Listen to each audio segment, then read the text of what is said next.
삶은 복되다. 내 육신의 연약함 깨달을 수 있기에 담을 수 없는 큰 사랑 담아볼 수 있기에 나의 삶은 참으로 복되다. 이 길을 알게 되어 나의 삶은 복되다. 내 육신의 연약함 깨달을 수 있기에 담을 수 없는 큰 사랑 담아볼 수 있기에 나의 삶은 참으로 복되다.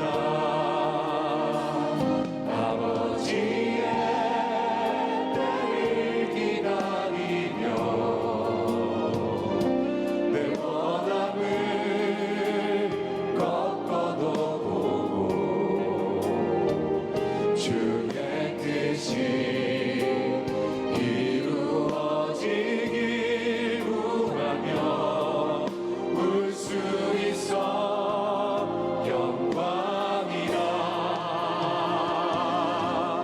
이 길을 걷게 되어 나의 삶은 복되다.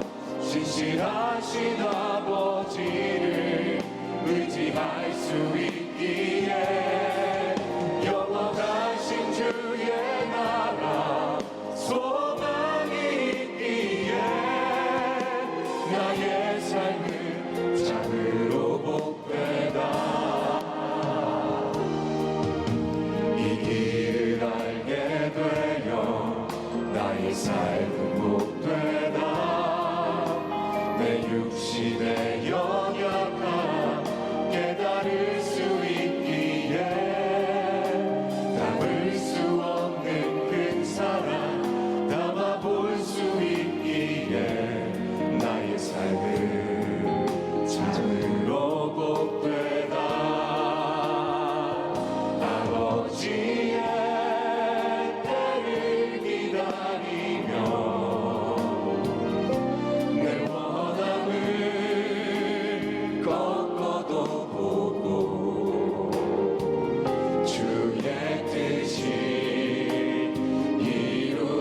이루어지길 구하며 울 수 있어 영광이라. 이 길을 걷게 되어 나의 삶은 복되다.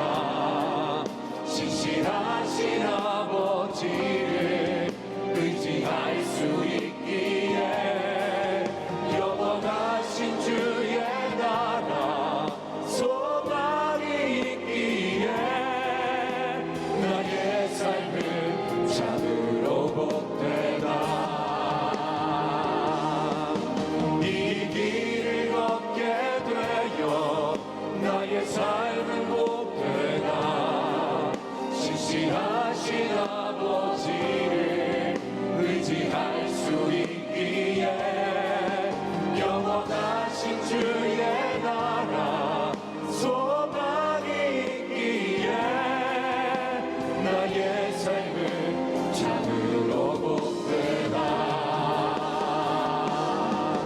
이 길을 걷게 되어 나의 삶은 복되다. 신실하신 아버지를 의지할 수 있기에 영원하신 주의 나라 소망이 있기에 나의 삶은 참으로 복되다. 나의 삶은 참으로 복되다.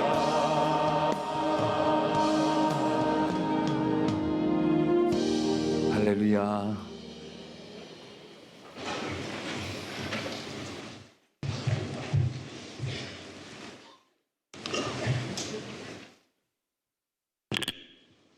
하나님, 사랑을 감사합니다.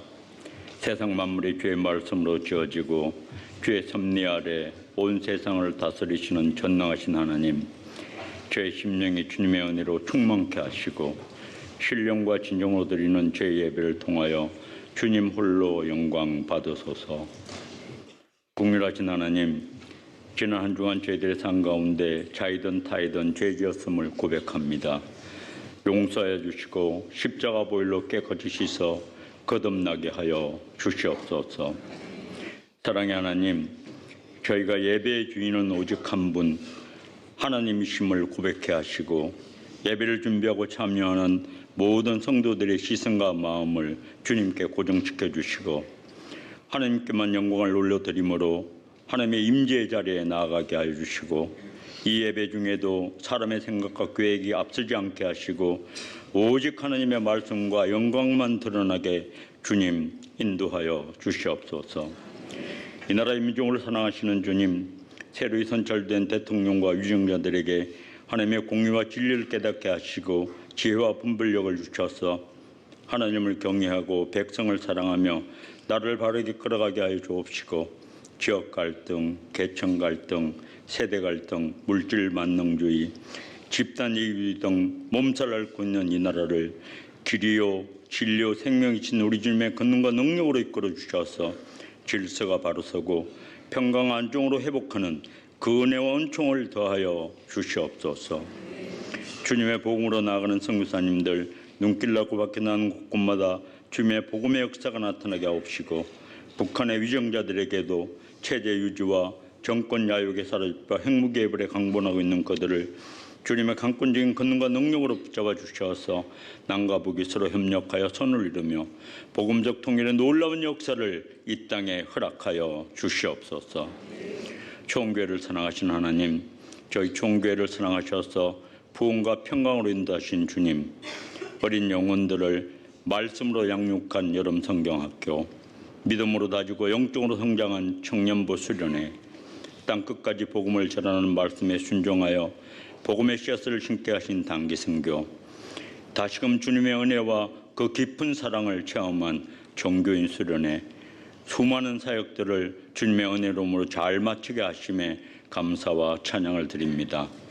다음 세대를 위한 교육관이 건축 중에 있습니다. 아무 안전사고 없이 튼튼하고 아름다운 건물이 잘 지어지게 하시고 우리 교육관을 통하여 우리 다음 세대가 우리 주님을 느끼고 경험하고 만나는 은혜로운 성전 되도록 인도하여 주시옵소서.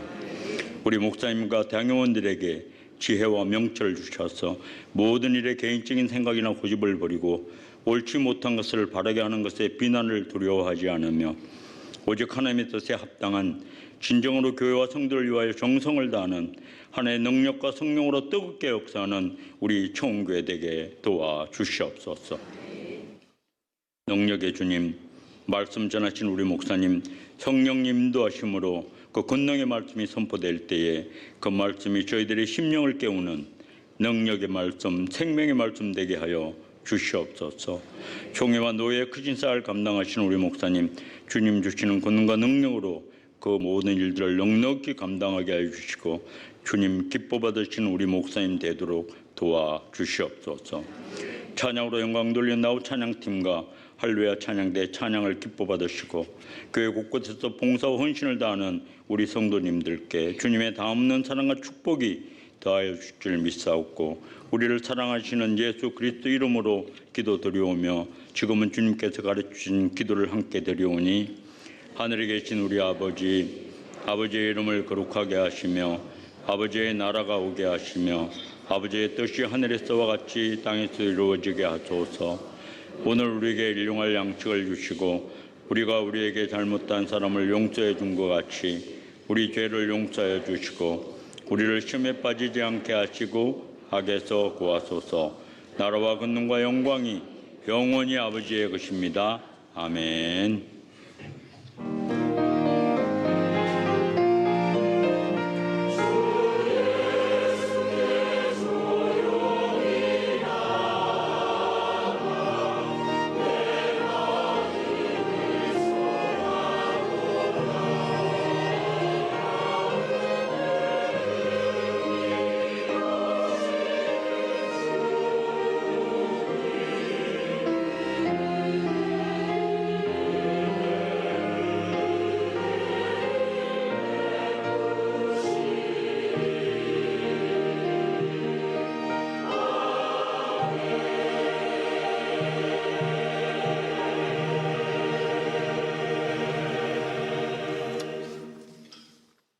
오늘 우리에게 주시는 하나님의 말씀 보도록 하겠습니다. 신약성경 로마서 16장 19절 20절 두 절 말씀입니다.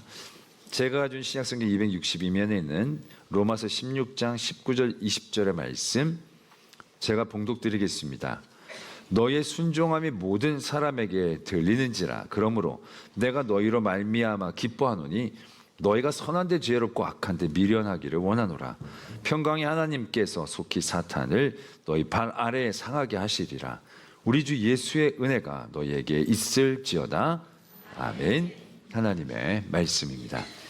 이 시간 우리 할렐루야 찬양대가 하나님께 찬양으로 영광을 돌리겠습니다.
아멘.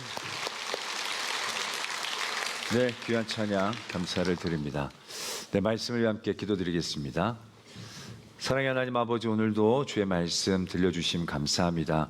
우리들의 연약한 육신 또 완악한 마음이 있으면 깨워주시고 깨트려 주시오. 오늘도 주님이 주시는 그 귀한 말씀 듣게 하시고 그 말씀을 통하여 하나님의 마음, 우리를 향한 사랑, 하나님의 계획들을 알아가는 은혜의 시간 허락하여 주시옵소서. 온전히 성령님께서 주장하여 주실 줄 믿사옵고 예수 그리스도의 이름으로 기도드립니다. 아멘.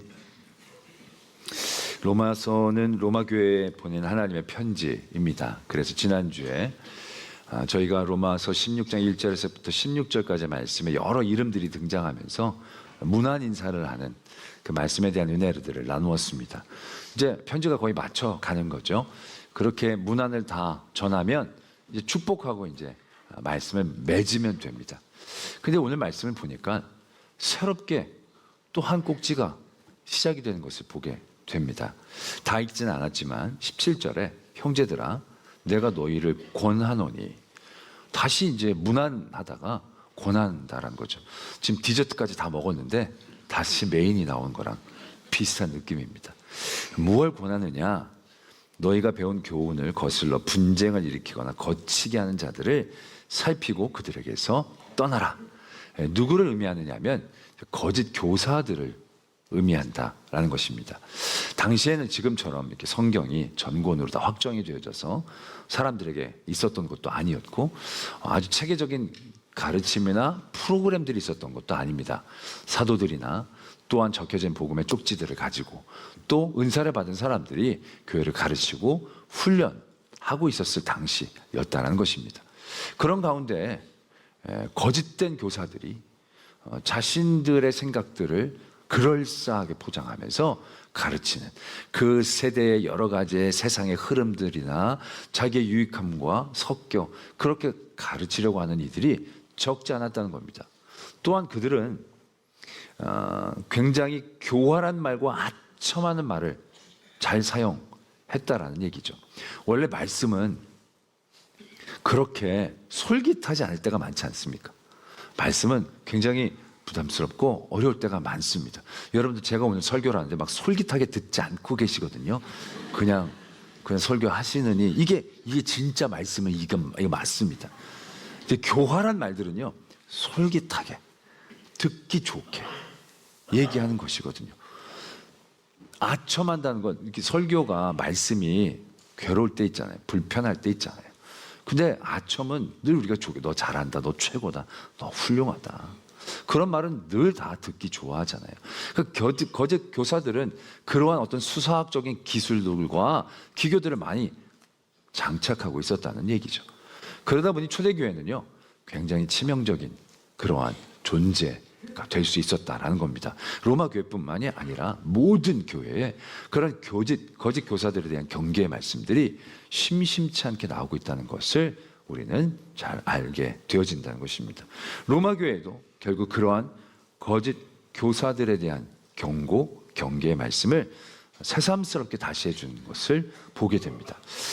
저는 물론 거짓 교사들이 굉장히 경계해야 한다라는 말씀 중요하다고 생각을 하지만 왜 하필 이 위치에 있느냐라는 것에 한번 주목해 봅니다. 앞에서 교회가 화목을 얘기하고 서로 받아들이고 선으로 악을 이기고 뭐 이런 쪽의 얘기를 쭉 하셨기 때문에 뭐 흐름이 다 받아들이는 건데 이 거짓 교사들은 받아들이지 말고 떠나라고 얘기를 하니까 결이 안 맞아서 뒤로 쭉 뺀 것인가 아니면 쭉 얘기하다가 문안까지 하고 났더니 그때 퍼뜩 생각이 나가지고 말씀하신 것인가 정확하게 알 수는 없지만 분명한 건 단순히 거짓 교사들을 경계하는 것만으로 이 말씀의 중심이 있는 건 아니겠다라는 생각을 해보게 되는 겁니다. 그들을 경계하고 그들을 떠나가는 얘기만 하는 게 아니라 그 말씀들이 계속 이어지는 것이 이제 오늘 우리가 봉독했던 그 대목이다라는 것입니다. 이제 거짓 교사들을 단순히 경계만 하는 것이 아니라 그 거짓 교사들에게 우리가 어떻게 잘 대하여야 하는지, 어떻게 대항하여야 하는지, 또 그 가르침에 잘 넘어가지 않게 할 수 있는지에 대한 말씀까지 오늘 이어지는 것을 보게 되는 거죠. 아까도 말씀을 드렸지만 거짓 교사들의 가르침은 매혹적입니다. 듣기 좋고요. 또 편한 쪽으로 우리를 유도를 할 때가 많이 있습니다. 그 당시 뭐 율법주의니 영지주의니 이런 것들이 혼합되어진다는 것은요. 너만 더 탁월하게 믿을 수 있어? 더 편하게 믿을 수 있어? 더 쉽게 믿을 수 있어? 뭐 이런 쪽으로 가르쳐주기 때문에 넘어가기 쉽다라는 것입니다. 근데 그러한 그들에 대한 존재를 경계하고 난 다음에 오늘 19절이 이렇게 말씀이 진행이 됩니다. 너희의 순종함이 모든 사람에게 들리는지라 그러므로 내가 너희로 말미암아 기뻐한다. 이제 로마 교회는 아직까지는 그런 거짓 교사들로 인한 큰 피해가 적었던 것 같습니다. 그 피해가 적었던 것에 대하여 사도 바울은 감사하며 기뻐하고 있는 것들을 표현하고 있다는 거죠. 근데 그때 우리가 주목해야 될 대목은 순종함이라는 것입니다. 왜냐하면 이 거짓 교사들, 거짓 가르침들, 그 매혹적인 가르침에 우리가 잘 대항하고 경계하기 위해서 우리가 무엇이 필요할까? 우리가 생각해 보면 그들보다 더 깊은 지식, 올바른 말씀, 뭐 이런 것들이 떠오르기 쉽다라는 얘기죠. 요즘도 여러 이단들이 있지 않습니까? 그 이단들에게 잘 빠지지 않기 위해서 우리 성도들이 해야 할 것들 가운데 제일 첫 번째로 모두가 얘기하는 것이 바로 말씀에 대한 깊은 묵상과 온전한 깨달음인 거죠. 그들이 이제 말씀으로 자꾸 장난을 치니까 장난에 넘어가지 않기 위해서는 그 말씀을 바르게 하는 그 지혜가 정말로 필요하다고 다들 얘기들을 합니다. 때문에 오늘 로마 교회에 그런 거짓 교사들을 경계하고 그런 거짓 교사들을 잘 이겨낼 수 있었던 그 로마 교회의 어떤 부분들을 칭찬하고 또한 격려한다라고 한다면 순종함보다는 다른 것이 이야기되는 게 더 좋을 수도 있겠다는 생각을 합니다. 너희들의 어떤 말씀에 대한 사모, 너희들의 어떤 지혜, 중심 이런 쪽으로 얘기를 하는 것이 거짓 교사들을 대항하는데 훨씬 중요한 요소가 되지 않겠나라는 생각들을 해보게 된다는 거죠. 그런데 오늘 말씀은 순종함이라고 얘기하고 있다는 얘기죠. 순종함은 무엇을 연상하게 됩니까? 막 아주 똑똑하고 명철한 그런 모습들이 떠올리지는 않잖아요. 순종은 어떻게 보면 자기가 하고 싶은 거 못하면서 어떤 시키는 분에 대한 신뢰를 가지고 그걸 그냥 따라하는 모습이에요. 내가 하고 싶은 걸 하는 건 순종이 아니겠죠. 배가 고픈데 엄마가 밥 먹어라 그랬을 때 순종합니다. 이거 아니잖아요. 먹으면 되는 거지. 먹고 싶은데 먹지 마라. 그러면 왜 먹지 말라고 하시지? 멈칫하. 이게 순종인 거죠. 근데 이 모습은 명철하고 아주 총명해 보이는 모습은 절대 아닐 것입니다. 저도 이제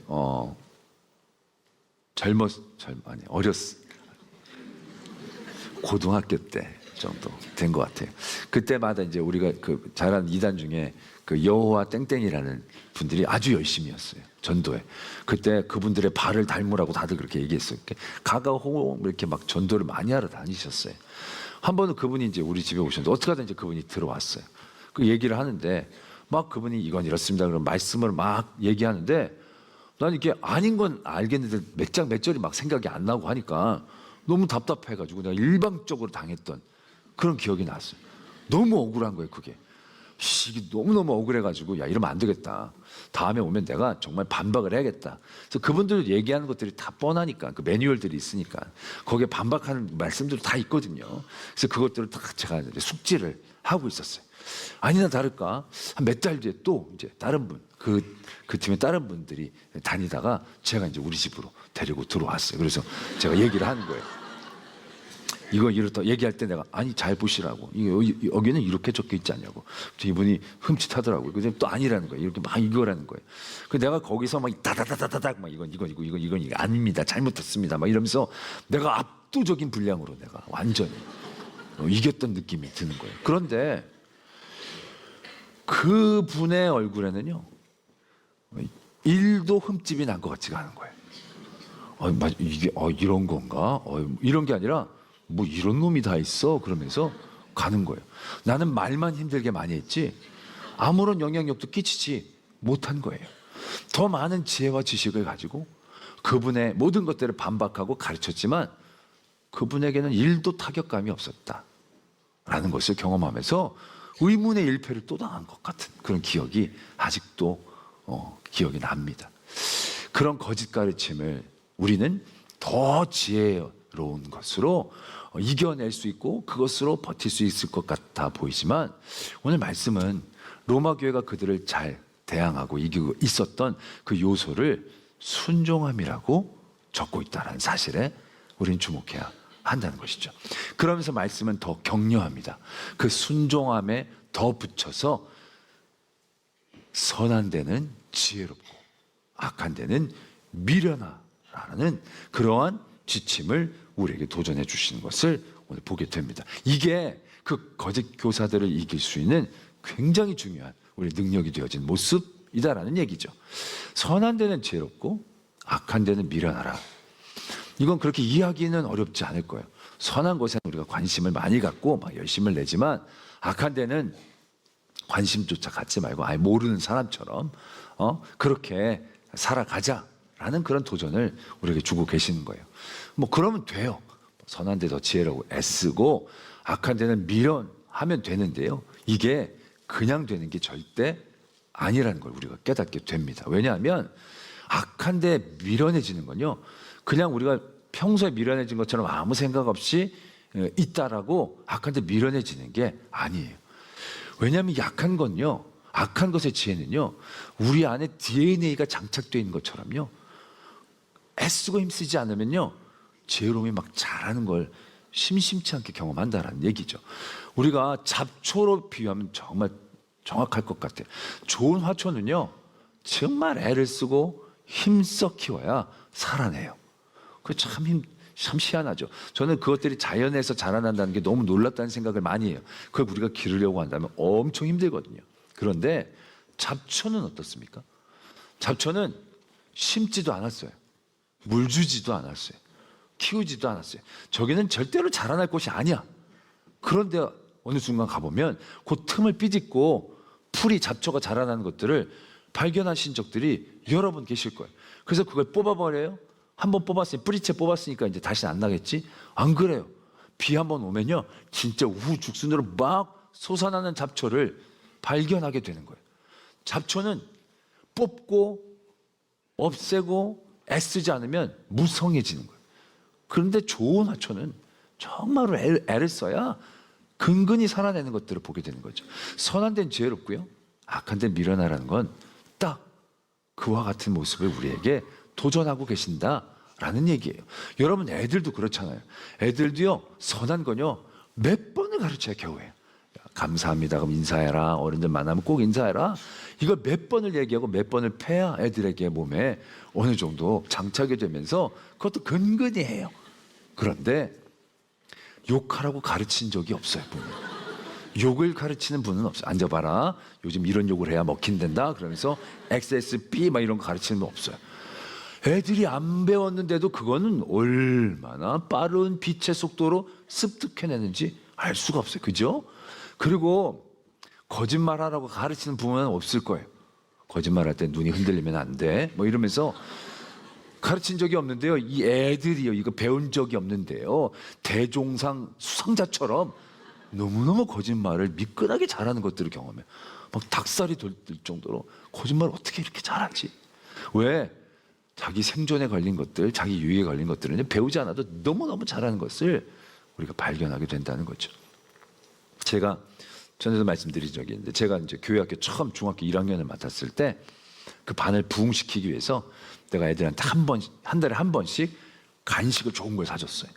그 당시 제가 햄버거를 하나씩 사줬는데, 이거 저도 잘 못 사 먹는 건데 반의 부흥과 하나님의 나라를 위해서 제가 한 달에 한 번씩 헌신하면서 애들한테 사줬어요. 그러면서 얘기했어요. 우리 한 달에 한 번씩 햄버거 먹자. 애들 좀 더 데리고 와라. 데리고 오면 햄버거를 먹고 우리 반 더욱더 부흥하고 더 잘 믿어보자. 으쌰으쌰 했어요. 애들도 막 좋아하면서 정신없이 좋아했어요. 그 제가 연초에 5명의 아이들을 받았어요.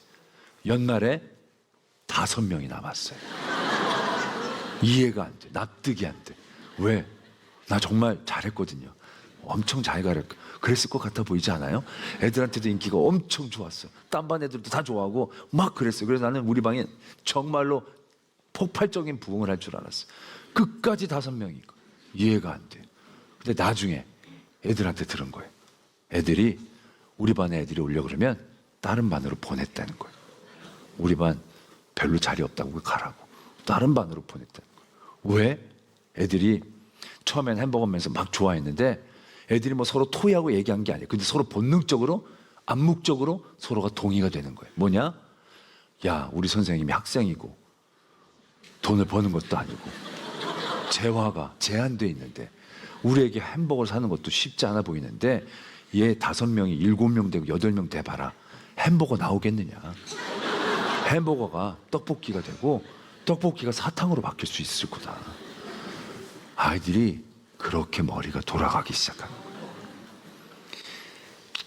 선한 데는요, 아무리 애를 써도 별로 지혜를 안 가지려고 그러는데 자기 배를 채우는 데는 가르치지 않아도요 본능적으로 머리가 돌아간다는 거를 깨닫게 되었다는 거죠. 아이들 너무 착하거든요. 그 아이들 너무 순수하고 너무 예쁜 애들이었는데 그렇게 생각을 한다는 게 그 아이들만 탓할 게 아니라는 얘기죠. 거짓 교사들이 오늘 어떠한 현상을 나타내는지 말씀이 이렇게 적고 있어요. 거짓 교사들은 분쟁을 일으키는 거예요. 좋은 선생님들은 분쟁이 안 일어나요. 근데 거짓 교사들은 그들이 좋은 걸 가르치고 옳은 걸 가르친다고 하지만 분쟁이 막 일어나. 그리고 서로 거치는 그런 상황들이 생겨나는 거예요. 사람과 사람과의 갈등, 교회와 자기와의 갈등들이 그 가르침을 통하여 막 생겨난다는 거예요. 왜? 그들은 다 이게 맞습니다, 이게 옳습니다, 이게 좋습니다라고 얘기하는데 왜 분쟁이 생기고 갈등이 생기느냐? 그 현상이 일어나는 이유를 말씀은 이렇게 적고 있어요. 18절에 이 같은 자들은 우리 주 그리스도를 섬기지 아니하고 다만 자기들의 배만 섬긴다라는 거예요. 그들이 옳은 걸 얘기하지만 옳은 걸 얘기하는 게 아니에요. 자기의 유익을 위해서 옳음으로 포장해서 얘기한다는 거예요. 그럴 때 그러한 사람이 있는 곳은요, 분쟁이 생길 수밖에 없어요. 교회 안에서도 여러 가지 갈등과 분쟁이 있어요. 그 갈등과 분쟁의 여러 가지 이름은 옳음이 될 때가 많아요. 그죠? 의로움이 될 때가 많아요. 하나님의 뜻이 될 때가 많아요. 근데 하나님의 뜻과 옳음을 얘기하면서 분쟁하고 갈등이 일어난다는 것 자체가 너무 이해가 안 되는 거예요. 다 서로 하나님 잘 믿자는 건데. 그러면서 서로가 옳음에 대해 조금씩 맞춰보고 양보하며 하나가 돼가면 되는데, 그런데 왜 분쟁이 일어나느냐? 자기 배만을 생각하는 마음이 있기 때문에 그래요. 자기 배만을 생각하는 마음은 놀랍도록 지혜롭거든요.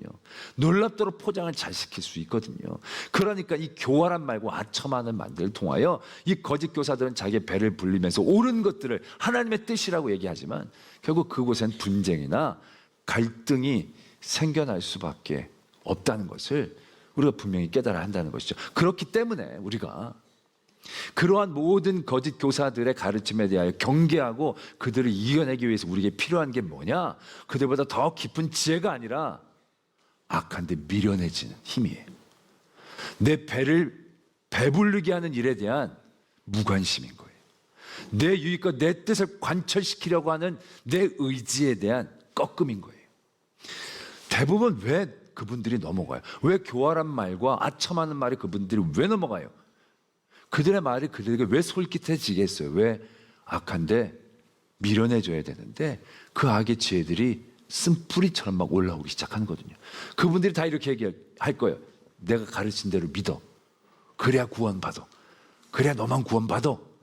그래 너만 더 큰 상급을 받아. 너만 아주 하나님께서 높여주실 거야. 지금 예수님께서 우리에게 믿음을 주시고 구원을 주신 건 우리가 모두 함께 구원받고 함께 은혜 받고 하나님에게 함께 높임을 받기를 원하셔서 가르쳐 주신 것이지 나만 구원받으라고, 나만 하나님의 나라에 쏙 다 들어가라고 그렇게 주신 은혜가 아니었잖아요. 근데 우리는 다 같이 하나님의 나라 가니까 맛이 없어. 떨어져. 나만 가는 게 좋은 것 같은데 하나님의 나라에 가서도 뭔가 급이 나눠졌으면 좋겠어. 모든 이단의 미혹들은요 그런 제한을 두는 게 많잖아요. 왜? 우리만, 나만. 그것이 얼마나 내 안에 그 쓴뿌리가 있는지를 깨달아야 한다는 거죠. 거짓 교사들의 잘못뿐만이 아니라 그 미혹 때문에 넘어가려고 하는 내 악한 내 지혜로움, 그것에 대한 경계가 우리들에게 필요하다는 거예요. 지금 이 말씀이 이곳에 위치한 이유가 있다면 바로 그 이유예요.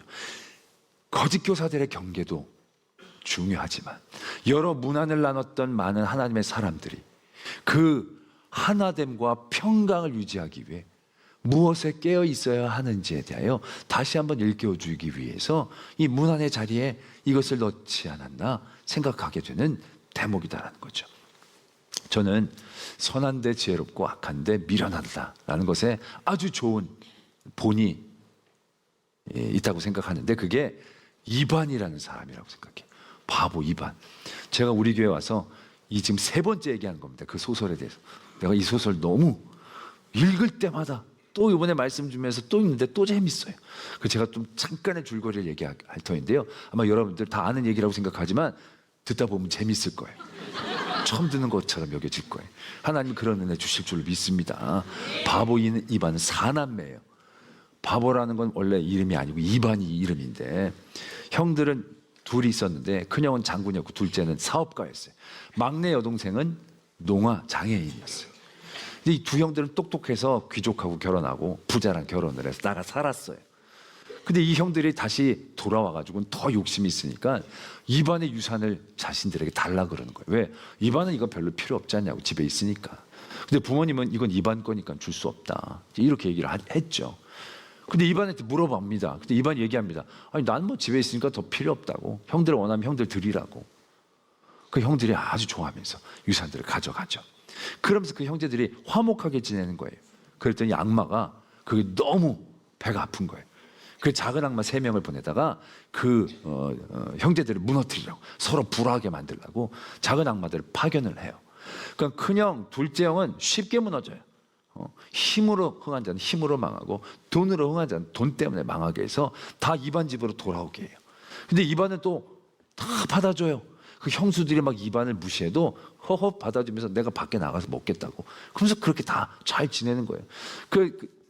악마, 작은 악마 셋이서 다 달려들어서 이반을 넘어뜨리려고 해요. 근데 이반이 전혀 움직이질 않아. 배를 아프게 했는데도요, 배가 아프면 좀 누워서 쉬어야 되는데 그냥 배를 움켜잡고 계속 밭을 갈아요. 나무를 베려고 했는데 나무가 쓰러지지 않으려고 막 막에 붙잡고 있으면 그걸 딴 나무를 좀 가서 볼 수도 있었는데 계속 주구장창 그걸 계속 하는 거예요. 곡식을 썩게 해두면 또 다른 걸 좀 그걸 안 썩게 하려고 다른 걸 해야 되는데 또 그건 썩으면 썩게 두고 또 다른 걸 막 하는 거예요. 그러니까 이 세 작은 악마들이 다 제풀에 지쳐가지고 다 땅속으로 기어 들어가는 거예요. 그러면서 선물을 줬는데 모든 병을 낫게 하는 약초를 주고요, 건초로 군사를 만들 수 있는 비결을, 나뭇잎으로 금화를 만들 수 있는 비결을 이 이반에게 알려준 거예요. 야, 이 3가지 능력만 있으면 정말 뭘 못하겠어요. 근데 이반이 뭐 하냐, 이 약초를 가지고 걔가 아파하니까 걔한테 먹이는 거예요. 그거 갖고 있으면 정말 쓸 데가 많을 텐데 아픈 걔를 지나치지 못하고 주는 거예요. 병사를 만들어가지고 뭐 하느냐, 동네 사람들 힘들 때 공연시키는 거예요. 군사를 가지고 자기 힘을 과시하는 게 아니라 공연하라고 하는 거예요. 나뭇잎으로 금화를 만들어서 뭐 하느냐, 애들 장난감으로 소꿉놀이 하라고 주는 거예요. 이게 너무, 형들이 그걸 보니까 너무 한심한 거죠. 그 형들이 막 사정사정 해가지고 거기서 하나씩 다 군사 얻어가고 돈 얻어가서 나라를 세우고 왕이 됐어요, 둘 다. 그리고 바보 이반도 그 약초 하나를 가지고, 이것도 스토리가 있는데 어쩌저쩌 해가지고 결국 공주랑 결혼을 해서 왕이 돼요. 근데 이반이 나라를 다스리는데 이 사람이 참 바보 같거든요. 뭐 세금도 걷고 막 이래야 되는데, 아유 뭐 그게 필요하냐고, 나는 내가 먹을 것만 있으면 된다고, 나도 밭 갈고 내가 농사 지으면 된다고, 세금도 안 걷죠. 그러니까 똑똑한 사람들이 미치는 거예요. 그래서 똑똑한 사람들이 다 떠나가고 이반 같은 분들만 그 나라에 남은 거예요. 그 대악마가 자기 보냈던 부하들이 안 오니까 궁금해서 보니까 이게 셋이 다 왕이 되면서 잘 살고 있는 거라는 거죠. 그래서 이 대악마가 직접 나섭니다. 큰형 나라 망하게 하는 거 쉽죠. 힘은 힘으로. 둘째 나라도 망하게 하는 거 쉬운, 돈은 돈으로. 그리고 이제 이반한테 이 악마가 간 거예요. 그 첫 번째 장군으로 변신해서 가는 거예요. 와, 나 이거 3번째 얘기하는 건데 이렇게 다들 처음 듣는 것처럼 듣는 거 너무 좋다 진짜. 장군으로 가서 이반한테 얘기하는 거예요. 군대를 조직해야 된다고. 우리나라도 군사가 필요하다고. 그 이반이 이 사람이 간절히 부탁하니까 만들어 보시라고. 그래서 악마가 나가가지고 군대를 모집하는데 백성들이 아무도 군사가 되려고 하지 않아. 이거 폼 잡고 좋은 거, 힘 있는 거야. 그런 거 필요 없다고. 우리는 농사만 잘 지으면 된다고. 악마 너무 화가 나가지고 이웃나라로 넘어가 버립니다. 그 이웃나라 왕에게 이해합니다. 이 나라를 공격하라고. 이 나라에 뭐 많다고. 근데 군사도 없다고. 그냥 들어가면 주워서 가질 수 있다고. 그 이 왕이 알았다고 그러면서 공격을 해 들어갔죠. 군사들이 막 쳐들어오니까 이반 나라 사람들이 깜짝 놀라. 이거 어떡하면 됩니까? 근데 아유 뭐 달라는 거 다 주면 되겠지. 뭐 크게 해코지 하겠어? 사람들이 그렇게 생각하는 거예요. 그러니까 별 걱정 안 하고 군사들이 와 쳐들어오니까 와 반겨줍니다. 이런 건 제가 좀 각색을 한 거예요. 이거 내 나라 오면 다 주는 거예요. 주는 것뿐만이 아니라 뭐 이건 더 가져가시겠냐고. 그래서 막 찾아가지고 막 더 주는 거예요. 이게 이 군사들이 정체성이 혼란이 있는 거예요. 이게 뭐지? 내가 군사인가 양아치인가? 이거 뭐 너무 헷갈리는 거죠. 이 백성들이 이렇게까지 얘기하는 거예요. 아유, 댁들이 사는 나라는 살기가 그렇게 힘든가 봅니다. 이렇게 힘들게 와서 뺏는 거 보니까 여기 와서 살면 이거 다 있는데 여기 사시겠소. 뭐 이렇게 얘기하니까 너무 자존심 상해가지고 군사들이 다 되돌아간 거예요. 왕에게 보고를 했더니 왕이 그냥 오면 어떡하냐고. 이제 가서 다 불사르고 무너뜨려 버리라고. 군사들은 너무 마음이 그 착한 사람들 생각하면서 마음이 좀 그랬는데 명령이니까 갔죠. 갔는데 그렇게 막 불태우고 무너뜨리니까 이 사람들이 그때서야 막 화를 내면서 저항하고 싸울 줄 알았는데 그 사람들이 뭐라고 얘기하냐면 아이고 아까워라, 아이고 아까워라. 그냥 가져가면 되는 걸 왜 불태우고 이거 그러냐고. 막 그러니까 군사들이 너무 멘붕이 와서 다 탈영을 하고 도망가 버렸다는 거예요. 실패했죠. 악마가 너무 이게 말이 안 되는 거예요. 그래서 상인으로 변장해서 온 거예요. 그리고 금화를 잔뜩 갖고 와가지고 그분들에게 뭘 가져오면 다 금화로 내가 높은 가격으로 사겠다고 얘기하는 겁니다. 그때 처음엔 이제 백성들이 신기하니까 닭 한 마리 갖고 오니까 금화 막 3입씩 주고 막 이거 딴 데 가면 이 정도 절대 못 받는다 그래서 막 그러는 거예요. 근데 아까 뭐라고 그랬습니까? 이 나라는 세금이 없어요. 이 나라는요 가게도 없어요. 왜? 서로가 부족하면 옆에 거 얻어 쓰면 되는 거고 서로 물물 교환으로 서로 그렇게 살아왔기 때문에 특별히 가게가 필요한 것이 아니었던 거예요. 그러니까 뭔가를 사고 물건 값을 갖고 뭐 있을 필요가 없는 거예요. 그 금화가 쓸모가 없는 거예요. 이거 그냥 장난감에 불과한 거예요. 그 처음에는 재미삼아 뭘 갖고 오던 사람들이 아무것도 안 갖고 오는 거예요. 이제 찾아다니면서 팔라고 얘기하는 건데 아무도 안 팔아요. 왜? 쓸데없는 금을 뭐하러 갔냐는 거예요. 이게 더 중요하지. 그 나중에 어떻게 됐느냐? 악마가 굶기 시작하는 거예요. 굶어 막 죽으려고 하니까 이반이 불쌍하다고 하나님의 은혜를 베풀자고. 그 악마가 자존심이 있지 하나님의 은혜를 받겠어요 자기가. 애를 쓰고 애를 쓰지 면 안 되죠. 그래서 결국 동양에서 먹는 거예요.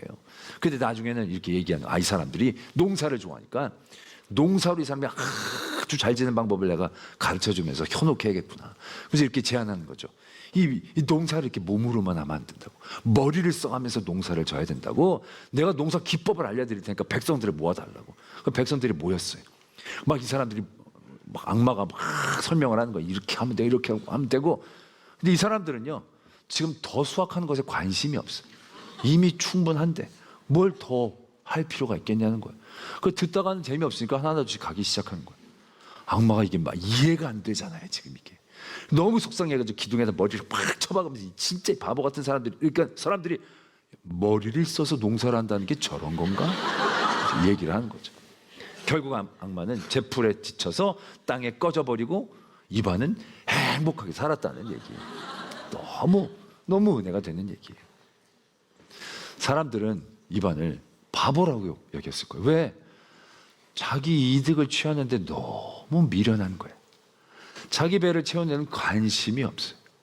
그냥 저거 가지고 좋은 자기의 이익을 채울 수 있는 수없이 많은 일들이 있음에도 거기에 대한 생각은 별로 없어. 그냥 불쌍하면 주는 거고 필요하면 그게 귀한 사람이건 천한 사람이든 게 아니라 강아지일지라도 필요한 사람에게 그걸 주는 거예요. 선을 베푸는 데는 관심이 많고 생각이 열려 있는 거예요. 그러나 자기의 이익, 자기의 유익, 자기의 뜻 그런 것을 세우는 데는 전혀 관심이 없어요. 아프면 아픈 대로, 없으면 없는 대로. 이게 얼마나 세상 사람들이 보기에 답답한 모습이냐라는 거죠. 첫째 형, 둘째 형, 똑똑한 사람들이었을 거예요. 그러나 결국 누가 승자로 남게 되는 것이겠습니까? 누가 하나님의 은혜를 온전히 누리는 사람이 되어지겠느냐라는 거죠. 로마 교회에 수없이 많은 각계각층의 사람들이 몰려 한 공동체를 이루고 있었어요. 각계각층의 사람들이 몰려 있다라는 것만큼 그들이 원하고 바라는 니드들은 그만큼 다양했을 거예요. 그런 다양함의 사람들이 어떻게 예수 그리스도의 이름으로 한 몸을 이루고 살아갈 수 있었을까요? 이게 지혜 갖고 될까요? 아니라는 거예요. 악한데 미련해졌기 때문에 가능한 거예요. 내 소욕을 이루고 내 뜻을 관철하고 내 원하고 내 기쁨을 만들어 나가는 일들 가운데 미련해지기 시작한 거예요. 그리고 다른 사람들의 원함과 다른 사람들의 뜻과 하나님의 나라에도 지혜로지려고 애썼던 거예요. 그 애씀에 필요한 것들이 순종이었고 그런 모습들이 결국 그 교회 공동체를 거짓 가르침과 탐욕으로부터 지켜낼 수 있는 굉장한 중요한 시작이었다는 것을 오늘 말씀 다시 한번 이야기해주고 계신다라는 얘기죠.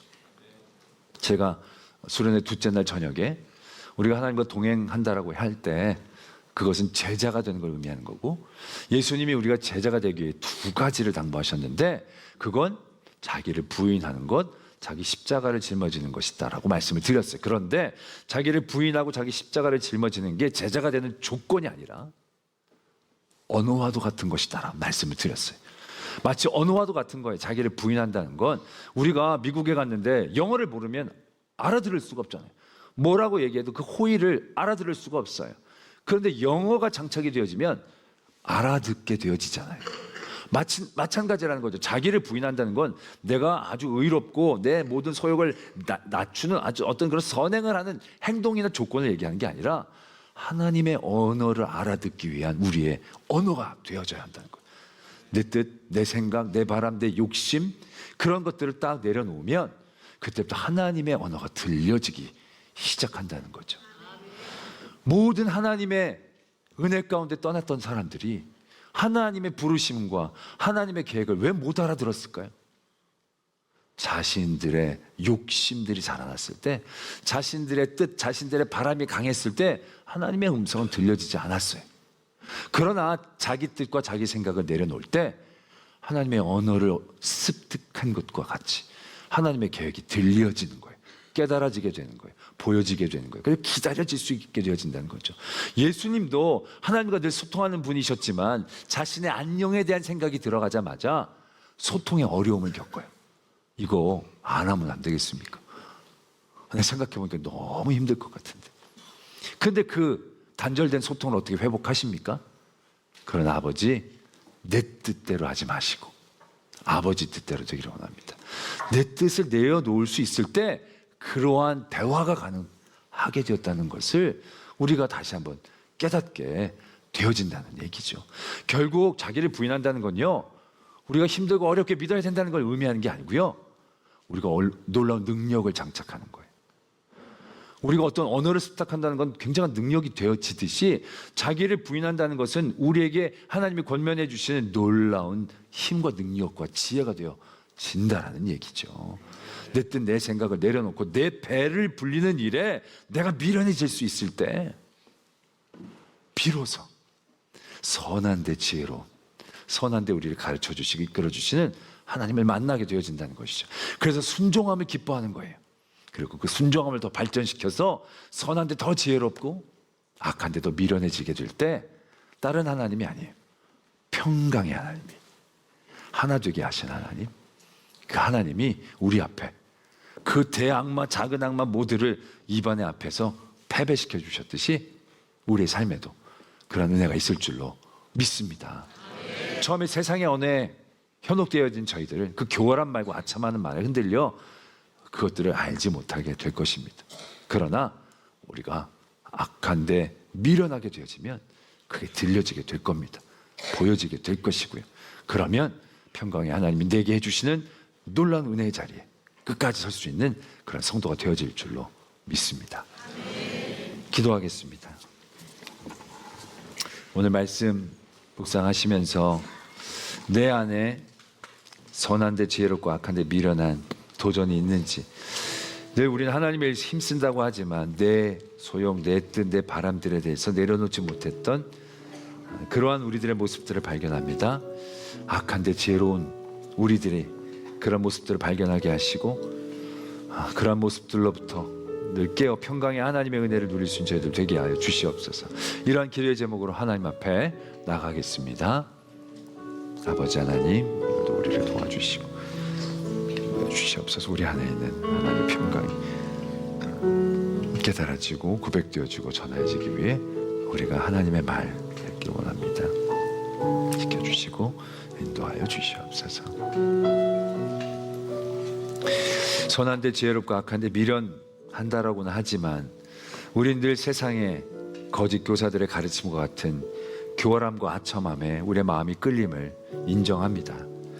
그 교활함과 아첨함에 넘어지지 않도록 우리가 더욱더 악한 것에 미련할 수 있는 도전이 있게 하시고 그 일들을 통하여 하나님의 언어를 드러내게 하시고 평강의 하나님의 그 승리의 자리에 설 수 있는 저희들 되게 하여 주시옵소서.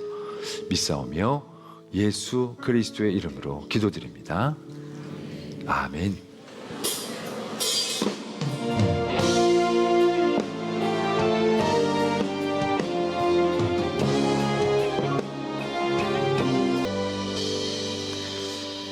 지금은 우리 구주 예수 그리스도의 은혜와 하나님 아버지의 지극하신 사랑하심과 성령 하나님이 함께하여 주시고 도와주시고 교통하여 주신 역사하심이 선한 데는 지혜롭고 미련 데는 악하기를 다짐하는 모든 성도들 위해, 그 가정 위에, 우리 교회 위에, 이 땅과 열방 위에 이제부터 영원토록 함께 계시기를 간절히 축원하옵나이다.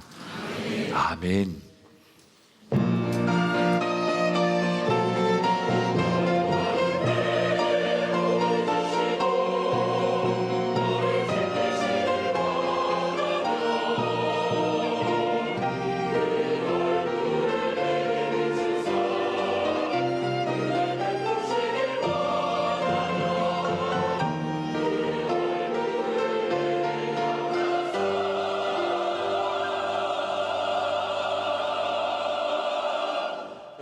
주시는